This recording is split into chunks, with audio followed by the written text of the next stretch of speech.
Today we're undertaking a journey across the Atlantic, spanning, 70 years of stage and screen, and we're really examining a life defined by two opposing forces. Oh, absolutely. On the one hand, you have the gritty reality of working-class Yorkshire. And on the other, the rarefied air of Shakespearean command. We are diving deep into the 2023 memoir of Sir Patrick Stewart, Making It So. And yes, that title is a deliberate, just a glorious nod to Captain Jean-Luc Picard's iconic command phrase. It has to be. It's a title designed to catch the eye of every single Trekkie out there. But if you, the learner, are joining us expecting, a purely Hollywood sci-fi romp. Right, like a book full of stories from the Enterprise Bridge. Exactly. If that's what you're expecting, you are in for a far more complex and, frankly, I think a more astonishing journey. That's the critical mission we have today. We really want to unpack the central truth of this book. Which is? Well, while the title is aimed squarely at Starfleet fans, the memoir itself is less a Hollywood tell-all and much more a powerful, deeply personal testament to the sheer dedication required for stagecraft. And something else, too. And to the survival mechanisms born of a very, very difficult English childhood. I think the biggest insight from the critical reception of this book, the thing that really stands out, is that Patrick Stewart truly dictated the structure. He insisted on writing it himself. He did. He rejected the easy route of a ghostwriter. And that's what lends it this remarkably candid, personable, and, intimate feel, especially the audio version, which he narrates himself. Oh, absolutely. Yeah. But the structural choice itself is the story. How so? Precisely. Yeah. If you look at the reviews, they all point out this fascinating, almost aggressive imbalance. Stewart dedicates the first two-thirds of the book, we're talking hundreds of pages, relentlessly to his origins, his drama training. And his decades with the Royal Shakespeare Company. Yes. So for anyone looking purely for X-Men or Star Trek gossip, they hit this wall of theatrical rigor. But I think that imbalance is the key to understanding him. It has to be deliberate. It's a signal. It's a deliberate signal of where his heart lies. It tells us immediately that while Captain Picard and Professor X are global icons, to Patrick Stewart, they are brilliant, rewarding jobs chapters, if you will. Just chapters. And a much longer, and I think to him, a much more important theatrical life. It's his love letter to the performing arts, yes, but it's also something deeper. It's a powerful exploration of how a person fundamentally reinvents themselves to escape their predetermined class structure. Right. That, I think, more than any Starfleet battle, is the real drama at the heart of this memoir. So let's start at the very beginning, because as you mentioned, the context of his childhood is really the driving engine for his entire narrative. Right. We're not talking about privilege here. No, not at all. We're talking about a stark working-class life in Muirfield, Yorkshire, immediately post-World War II. And the book just immediately grounds you in that reality, doesn't it? The stark, often grim reality of northern England at that time. It does. He grew up in profound financial difficulty. We read details that seem, almost Dickensian now. Like using an outside loo. Using an outside loo, struggling constantly just to keep the roof over their heads. The memoir paints this incredibly clear picture of constant financial precarity. It's that kind of grinding struggle that teaches a child anxiety and the need for self-reliance very, very early on. And he recounts these specific moments these days where he and his mother, Gladys, would literally have to pretend to be out when the rent man called. Just because they didn't have the money. They just didn't have the money to meet the monthly demands. It was that simple and that terrifying. And that pervasive financial strain, it was just amplified by a severe internal domestic crisis. His father, Alfred Stewart, a decorated, highly respected regimental sergeant major who served during the war. A hero on paper. But upon being demobilized, he suffered immense difficulty adjusting to civilian life. And that trauma of war, it manifested as crippling alcoholism. And that alcoholism directly translated into horrific domestic abuse toward his wife, Gladys. Yeah. Stewart is remarkably candid about this. He says that he and his older brother, Trevor, repeatedly had to intervene, often physically. To stop their father from seriously hurting their mother. Yes. Yes. Imagine being a child in that position. This is the trauma that defines his formative years. And this is where we begin to weave in that central theme we introduced at the start, this idea of discipline as a survival mechanism. Absolutely. To survive that home environment, Stewart could not afford to be emotionally reactive or soft. He needed to be physically tough and mentally composed. He writes about this himself, noting that the stage, acting, It became his safe space. His refuge. His refuge from the chaos he was desperately trying to escape. When you're performing, I mean, the world outside, the shouting, the anxiety, the complete lack of control, it just vanishes. Because you are inhabiting a structured reality you can control for the first time. And this need for control, it extended to his persona outside the home as well. He specifically notes, "I was not a softie as a boy. I couldn't afford to be." He says that where he came from, if you weren't tough on the playground, you became a target. A target for bullying. So he cultivated toughness, discipline, and a stiff upper lip born of really necessary defense. And this foundation of rigid self-control is absolutely essential when we look at how he later approaches the highly disciplined, rigid world of classical acting. It's the perfect fit for him. Because his path into that elite world was decidedly non-traditional. He didn't come from money or a family background that would naturally lead him toward the arts. Not at all. His early career attempts were strictly working class and highly practical. He tried working as a junior journalist. He spent some time in sales at a furniture store. So acting was on the side. Completely on the side. He was pursuing his ambitions, seeing it as an escape hatch, not a given profession. Yeah. This long, slow, hall-pursuing acting while working these menial jobs is such a critical part of his identity. He had to fight for every single step. Which culminates in the crucial guidance he received. The memoir really emphasizes the power of mentorship for him. His English teacher, Cecil Dormant, he was the first one. Right. He first cultivated his interest in Shakespeare. But the person who really threw down the gauntlet was his acting coach, Ruth Wynne Owen. And she delivered a truth that, well, it speaks volumes about the class system in mid-century Britain, especially within the arts. The dialect challenge. He recalls that he was a pure Yorkshire speaker, and Ruth Wynne Owen made it crystal clear if he was serious about becoming a professional actor. A classical one, specifically. A classical one, yes. He needed to shed that regional identity. She told him explicitly he needed to learn the posh, aristocratic accent of BBC newsreaders. That's the quote. And the technical term for this, which is just crucial in British theater, is received pronunciation, or RP. This was the standardized accent of power, of education, of the British elite. It was.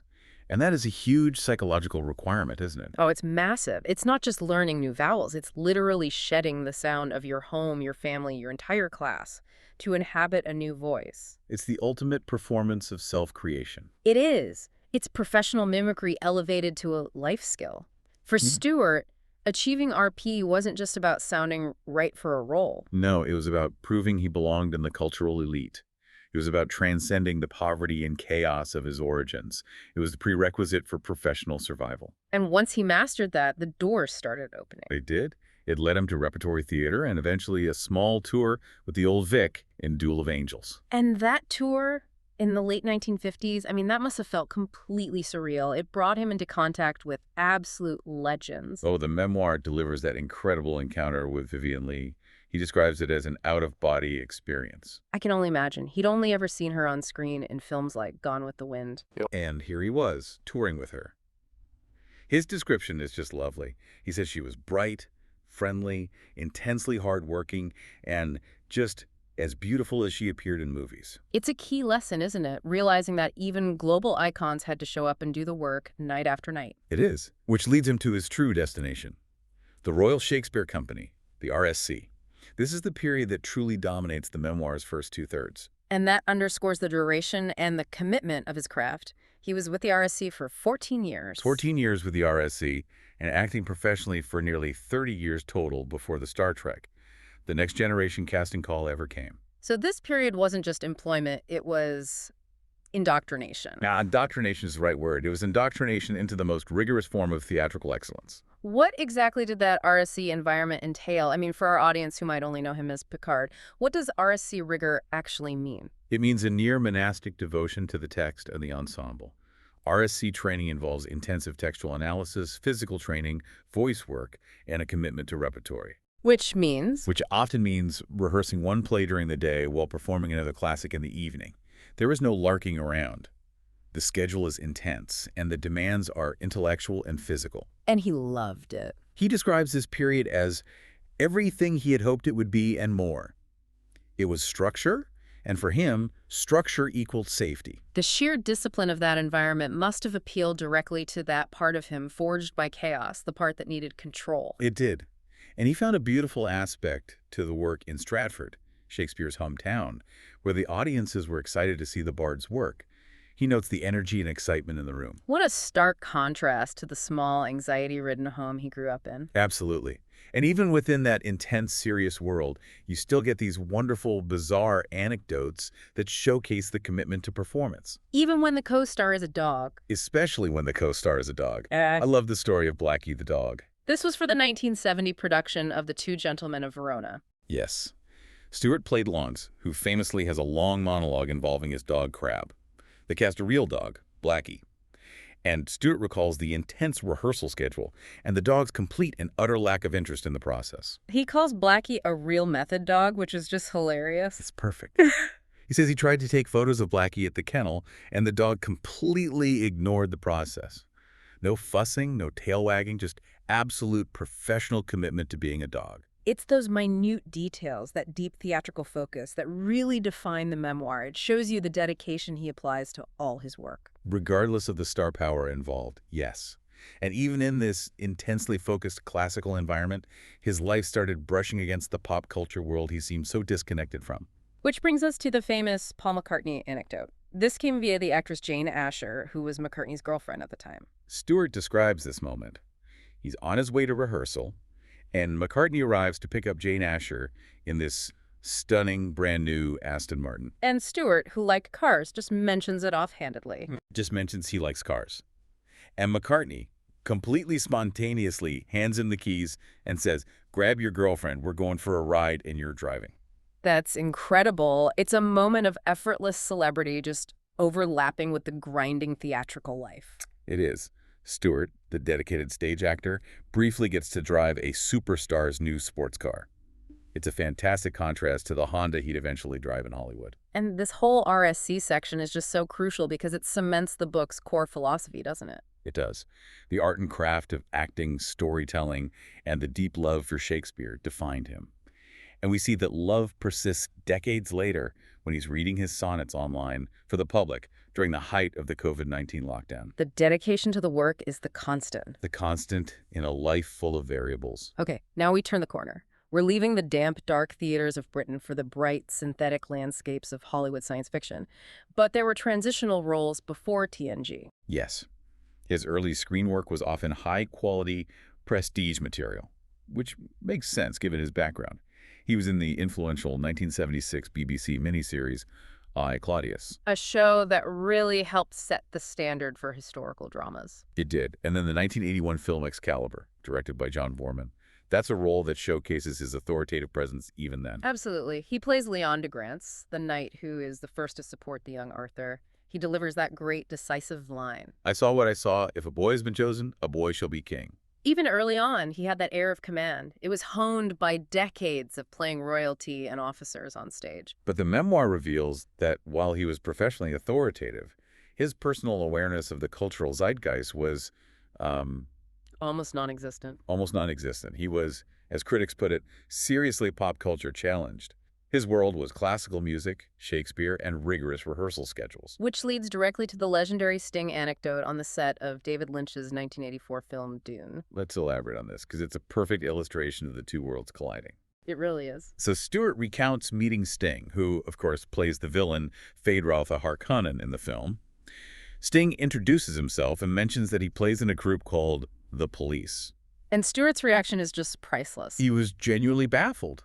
He recalls asking him, "You play in a police band?" Wow! How marvelous! He thought Sting was a police department musician who played at, official functions. Exactly. He had no concept of global rock stardom. It speaks volumes about the bubble he lived in, a bubble defined by the RSC, where only the bard mattered. It does. And he uses that story as a piece of self-deprecating humor in the memoir, confirming Sting has since forgiven him for the colossal misunderstanding. And this is the man who, completely unaware of the magnitude of modern celebrity, was suddenly propelled toward global, enduring fame. And that fame came via the genesis of Captain Picard, a casting that he himself admits was a pure fluke. Almost accidental. He was performing Shakespeare extracts during a university lecture in Los Angeles, which was open to the public. Someone from Paramount Pictures was in the audience. And they saw his authoritative, commanding delivery. And realized that presence might translate well to the captain's chair. But the process was far from smooth. He wasn't the ideal candidate for the creator, Gene Roddenberry. No. Stewart reveals the tension. His initial meeting with Roddenberry does not go well. Why not? Partly because Roddenberry was apparently looking for someone who appeared much younger, and certainly someone with a more conventional Hollywood look. Perhaps someone with more hair. That seems to have been a factor, yes. Stewart was chosen for the role of Captain Jean-Luc Picard, despite Roddenberry's very explicit objections. That's astounding.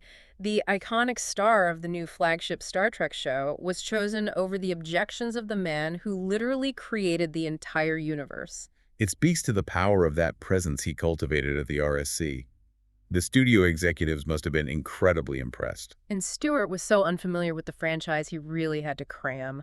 He had to prepare by watching the first 4 Star Trek films, almost like an actor researching an obscure historical period. And his agent, Steve Dontonville, did not exactly boost his confidence, did he? Quite the opposite. His agent set expectations incredibly low. He advised Stewart he'd be lucky if the show made it through the first season. The conventional wisdom was that you couldn't recapture that magic. Exactly. That nobody could recreate the lightning in a bottle that made the original Trek so beloved. They thought it would be a quick gig, a brief stint in California before Stewart returned to the serious work on the London stage. Of course, we know that wasn't the case. But Stewart's abrupt transition from classical repertoire to mass-produced episodic television created massive, immediate friction on the set of the Enterprise. It was a monumental culture clash, deeply rooted in the professional discipline he had internalized. Stewart was completely unused to episodic television. Where the pace is breakneck. The pace is breakneck, the budget tight, and the actors are required to memorize dialogue rapidly for scenes shot out of sequence. It's a different beast entirely. And in that environment, the younger cast members, Jonathan Frakes, Brent Spiner, Denise Crosby, they would release tension between takes. By joking, goofing off, and larking around. For Stewart, who had spent decades in the sacred disciplined halls of the RSC, this behavior was seen as unprofessional and disrespectful.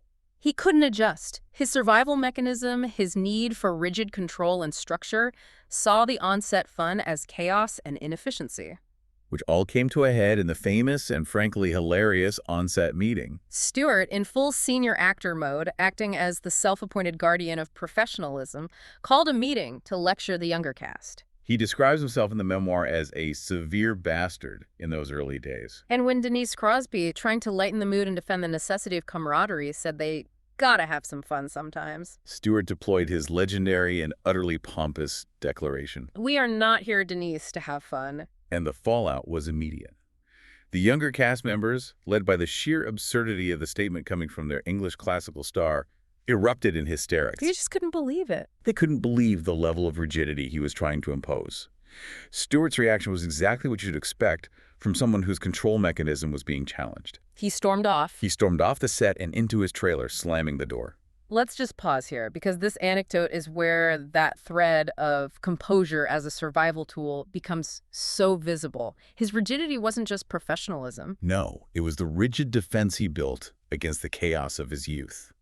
When the TNG set felt chaotic, he instinctively tried to impose the ultimate structure he knew. The RSC. The RSC. And when the environment resisted, he retreated to a safe space, the trailer, because the chaos felt too close to home. It's a brilliant connection. So how was this monumental clash resolved? Stewart reflects beautifully on this moment. Frakes and Spiner, acting as the ambassadors of Hollywood reality, visited his trailer. They didn't just let it go. No, they handled it perfectly. They acknowledged that, yes, the goofing should probably be dialed back, but they clarified that Stewart's imposition of RSC behavior, Rigid formal discipline, was completely off-putting, and critically made him a poor leader on a collaborative TV show. It was a necessary lesson in leadership and in, well, humanity. It was. And Stewart writes that he came to realize he needed to lighten up, much like his character Picard did in later seasons. The rigidity softened. In both the character and the man playing him? The evolution of the person and the character mirrored each other perfectly. Yeah. Stewart grew into the role, and in doing so, he allowed himself to become a more relaxed, approachable colleague. And he came to truly love the cast. It grew into a feeling of family. And he also had to adjust to the reality of Hollywood success, or maybe his refusal to embrace its extravagance. Right. Even after TNG became a massive hit, Stewart recounts living incredibly frugally. He was renting a unit in a subdivided house, not a mansion, And driving a Honda to work. driving a Honda, which was apparently derided by his Hollywood colleagues who expected the lead of a syndicated global hit to be driving, a Ferrari. But this speaks to his working class foundation, doesn't it? He never shed the frugality born of those early Yorkshire struggles. He didn't. He maintained that grounded perspective, even as his professional life took off into the stratosphere. And he discovered the world of sci-fi conventions. Which he initially found peculiar. Very peculiar. But attending them shifted his perspective entirely. He realized the profound, often life-saving impact the show had on fans. Yes. He often recounts meeting fans who told him how Star Trek had inspired them or helped them through their lowest or darkest hours. Yeah. He saw the show not as mere entertainment, But as a source of moral comfort and inspiration. which he describes as something to be treasured. It provided a powerful secondary motivation for the work. The memoir also features some wonderful TNG highlights, particularly moments that brought his two worlds, the personal and the professional, together. The Inner Light episode is a key highlight. It's often cited as one of the best of the entire franchise. And his actual son, Daniel Stewart, who was also an actor, he was in that episode. He played his fictional son, which clearly holds immense emotional significance for him. And he also expresses deep appreciation for working with the dramatic heavyweights who guest starred, people who brought that stage rigor with them. Oh, yes. He recounts his deep admiration for David Warner, especially during the powerful Chain of Command two-parter. Where Warner played the Cardassian torturer, Gul Madred. Exactly. Stewart notes that most of those scenes were essentially a two-person play, a theatrical exchange where they played off each other's strengths, working with actors of that caliber who understood the weight of the material. That brought him back to that safe, structured feeling of the RSC. It brought him home, in a way. The professional success was undeniable, but as we transition into this next section, the memoir takes a really striking turn toward candor regarding his personal stability. Yeah, he reflects on his career, but he does so with a surprising degree of self-criticism and even insecurity, which a lot of reviewers noted. The New York Times review highlighted that the book demonstrates Stewart reflecting on his career with some genuine insecurity and an ongoing surprise at his own successes. Which is fascinating.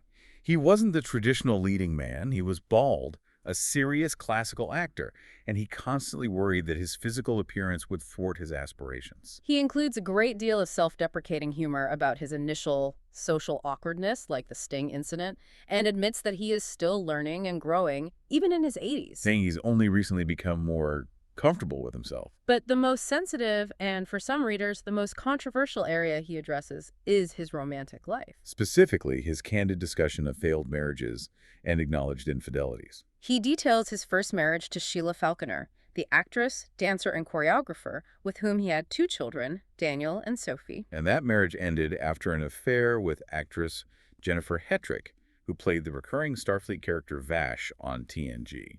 And then his second marriage to producer Wendy News also dissolved due to infidelity. Right. This time, he had an affair with his co-star Lisa Dillon during a stage production of the play The Master Builder. This is a pattern that contrasts so starkly with the disciplined, controlled professional we've been discussing. It's a huge contrast.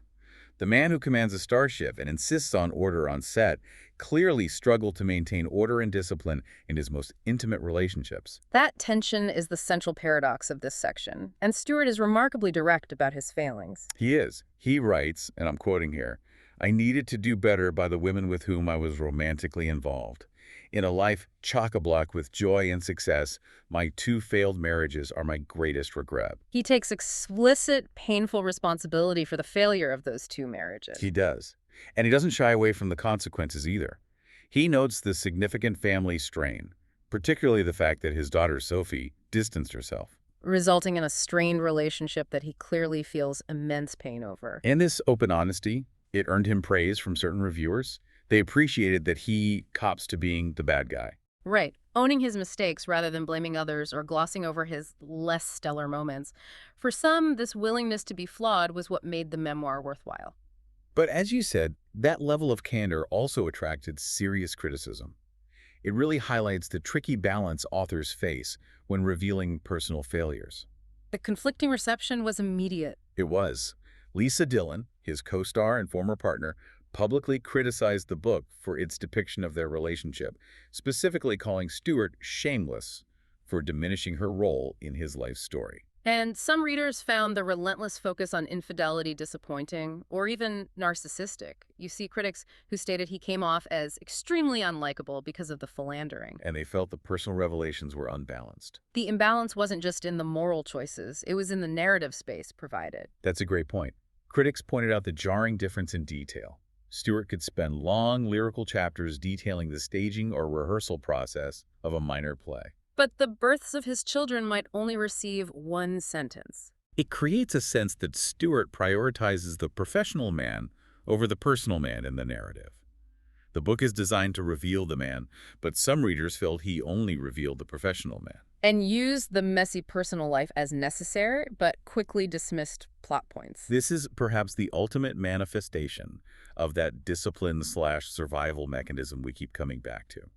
If his personal life was chaotic and shameful, the kind of chaos he grew up trying to escape, then it must be relegated to the margins of the narrative. While the structured, successful world of the stage and screen takes center stage. Exactly. But despite that immense personal turmoil, the memoir does end on a note of peace and finding balance late in life. He found that stability in his third marriage to singer-songwriter Sonny Ozell in 2013. The sources note that his love for her and how she changed his life shines through.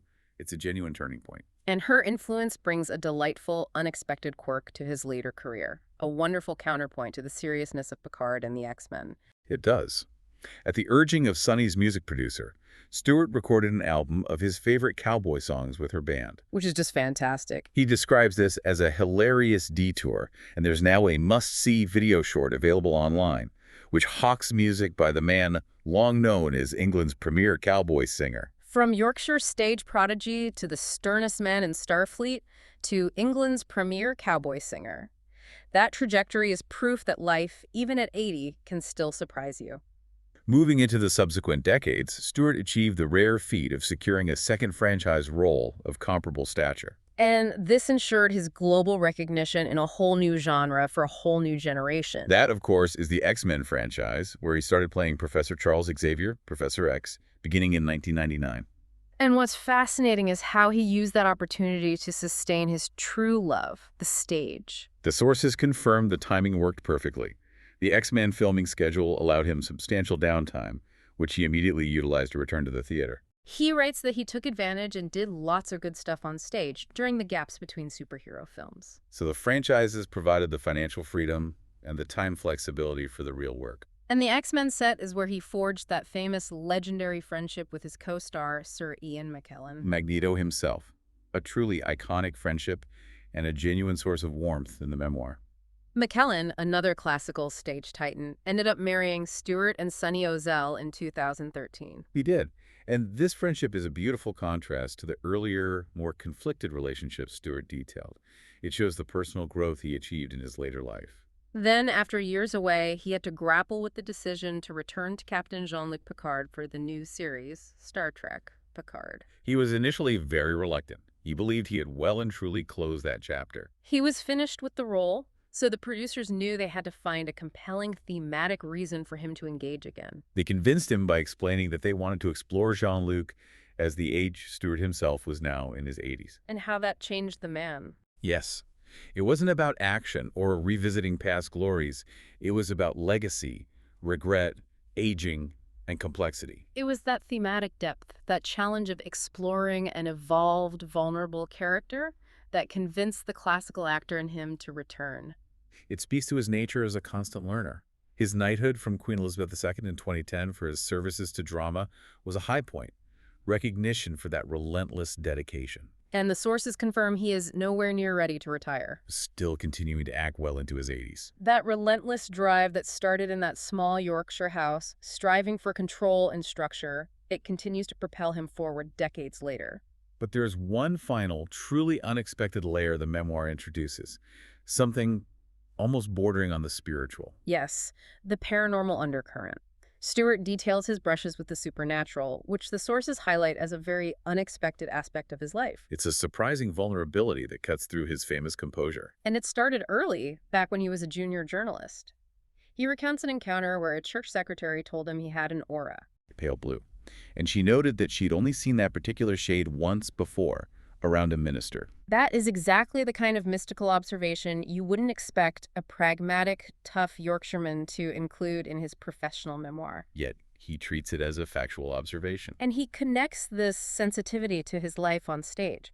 He writes that he has sensed powerful emanations coming from certain performers, specifically mentioning Judi Dench and Ian McKellen. He describes it beautifully. He says it's as if each is enrobed in an invisible cloak of truth that elevates their always stellar performances. So this isn't literal ghost sensing, it's an acute sensitivity to the integrity of the performance, the purity of the actor's commitment. It suggests that the stage, his safe space, isn't just a place of controlled structure, but a place where a higher form of truth manifests.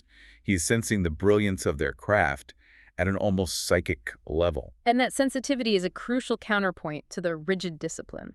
It is. It shows that the man who built walls of professional rigor to survive chaos also possesses an immense openness and capacity for profound, intuitive connection when the performance is truly honest.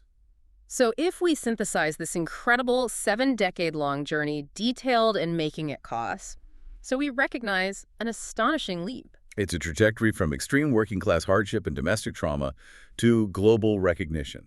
Driven fundamentally by his deep love of classical theater and the necessity of personal discipline. It was classical theater, the rigor of the RSC, and the absolute need to shed his Yorkshire dialect and personality for the more authoritative RP that gave him the foundation. And this paved the way for that command presence on a starship decades later. And his candor about his human failings, the infidelity, the initial arrogance on the TNG set, and the pain caused by his failed marriages is as notable as his professional successes. He refuses to present himself as flawless. He acknowledges that he was sometimes the source of chaos in his personal life, while insisting on order in his professional life. The book is defined by this dichotomy. And the ultimate message remains that despite Star Trek dominating the popular perception of his career, the memoir is fundamentally a love letter to the performing arts. A chronicle of constant work, constant learning, and self-reinvention. That foundation of rigor and discipline, forged both as a survival mechanism in a chaotic home and polished over decades at the RSC, is the key to understanding Sir Patrick Stewart. It's the origin story of the man who literally learned to command himself before he learned to command the Enterprise. Which brings us back to our final thought for you, the learner, to consider as you reflect on this deep dive. We've seen how his life was defined by the necessity of shedding his chaotic origins, his Yorkshire accent, and his tough personality, replacing them with control. So we must ask, Right. How much of Captain Picard's famous, impeccable composure, his authoritative demeanor, and his perfect command presence, the very qualities that define the character and the actor, was in fact the ultimate lifelong performance of a disciplined, successful version of himself? Was that composure merely professional discipline, required to deliver lines? Or was it the highest form of a survival tool, painstakingly refined over a lifetime, designed to ensure that the chaos and trauma of the past could never breach the walls of his professional success? The man who had to become perfectly disciplined to survive, and then use that discipline to become a star. Make it so. Thank you for diving deep with us. We'll No. see you next time.